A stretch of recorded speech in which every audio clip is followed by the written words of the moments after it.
अपनी Honorable वाणी को विराम Chairperson, देता हूं। I rise to धन्यवाद। speak on this Vande bill. Mataram. At this moment, the only defense against China, the only pill for COVID, the only solution for unemployment is the economy. Unfortunately, Prime Minister Modi has ignored this advice. This is precisely the reason why India has seen the deepest reduction in GDP, minus 23.4%. It is the only country in the world where the COVID-19 infection curve has not flattened. And the reason why Prime Minister's statement on Indo-China border is similar to the position of the Chinese government. This is a government whose sole agenda is to protect the image of one man at the cost of our national security, our economic future, and the health of our children and elderly. It is unfortunate that while the Parliament is discussing COVID, the state of economy, the Indo-China border conflict, the Prime Minister chooses to be absent from the Parliament. He is busy preparing his election speeches for Bihar or taking pictures with the peacock. Whenever Rahul Gandhi ji has advised the BJP government, he was found to be true. On 12th Feb, he spoke of COVID, he was right. On March, he spoke of economic tsunami, he was right. He pointed to the presence of the Chinese in the Galwan Valley, he was right. History will remember Prime Minister Modi having wasted his mandate while Congress and Rahul Gandhi ji continue to raise issues of national importance. In India right now, we've had the strictest lockdown, the smallest fiscal stimulus, the greatest GDP crash, the highest inflation rate. The last 11 days have seen a rise of 13 lakh cases in COVID. India has the most COVID deaths in the world between September 1 to 15 at 16,307. The 20 lakh crore stimulus package announced by the BJP government is only a diversion to manage the news headlines. The Pradhan Mantri Garib Kalyan Yojana is rupees 1,000 per person. The Jan Dhan Yojana is rupees 500 per month. The migrant labor grain package is 5 kg of grains per month. Rupees 500 per month, rupees 1,000 per month, 5 kg of grain per month does not even qualify as basic humanitarian relief to a nation that is struggling, let alone it being described as a stimulus package. The burden on the poor has only increased with the rise in petrol and diesel prices having crossed rupees 75. Migrant laborers were unable to pay rent and still find themselves jobless. Therefore, the BJP government should follow the advice of the Congress party and Rahul Gandhi ji and give rupees 7,500 to the poorest of the poor families. I'm afraid that today also the finance minister will only shift accountability to God, global markets and governments of the past. Honorable Finance Minister, it is not God who is to blame, but your government's focus on following Godse.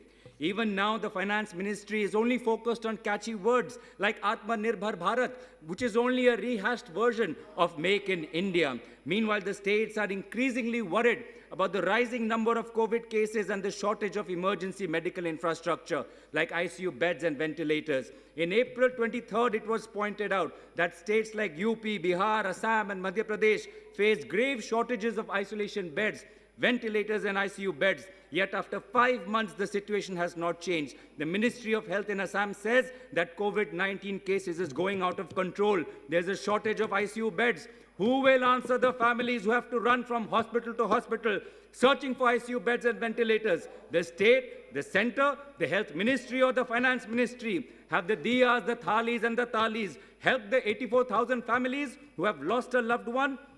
Instead of helping the states at the time of need, the finance ministry is shifting additional burden of the revenue shortfall in GST onto the states. Honorable Finance Minister, you simply cannot abdicate your legal and moral responsibility to the states. Instead of asking the states to borrow, the central government should relax the norms under FRBM and borrow from the global market and take international assistance from IMF, World Bank, and ADB. The finance minister must reconsider her options because what is at stake are the salaries of thousands of state government employees, of teachers, of medical staff, the funds for rural roads and hospitals, the money needed for scholarships of ST and SC students. You are unable to compensate the states, but instead you have the money to spend rupees 20,000 crore on an extravagant Central Vista project. You want to add to the financial burden of the states, but you reduce the tax rate for your corporate friends and reduce their financial burden. What is the revenue loss to the center after the reduction in corporate tax rate? What is the subsequent private sector investment after the reduction in corporate tax rate? Do you have the data with you? This bill completely misses the needs of states, especially my home state of Assam. People of my state have rejected the over-dependence on privatization, the sale of the Lokpriya Gopinath Bordolo Airport, of our oil fields, and the proposed sale of the Hindustan paper mills in Kachar and Nagaon. Students want a research fund in universities. Students want a second Sainik school in Golaghat. Our state wants union ministers who give attention to our problems. The Jal Shakti minister did not even visit the state during floods. He was busy trying to pull down the government in Rajasthan. The road transport minister Nitin Gadkari inaugurated 2 bridges over Brahmaputra for which the DPR have not been prepared. The oil fields in Baghjan are still on fire. I am concluding, Honorable Chairperson. For all the reasons I've cited in my speech, I regret to reach my conclusion, Honorable Finance Minister. While I hold you in high personal esteem, I submit my demand to the Chair of the Union Finance Minister of India. I request you to step aside for the sake of unemployed youth, for the sake of starving laborers, for the sake of distressed farmers.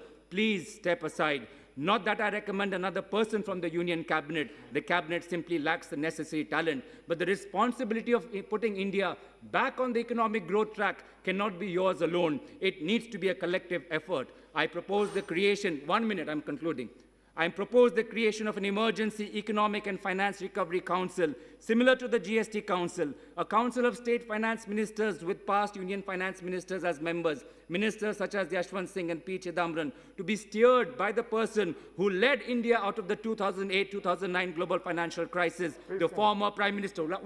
2 sentences. The former Prime Minister, Dr. Manmohan Singh. I appeal to Prime Minister Modi. The gospel of one man, one savior has completely failed. Time has come to rise above the image and think about the nation. We need a bold effort, through collective effort, through consensus and dialogue. That is the Indian way. That is, last sentence, that is how we protect our youth from frustration. That is how we protect our small business owners from depression. That is how we protect our farmers and laborers from suicides. And most importantly, that is how we protect the future of our children. Thank you. Jai Hind.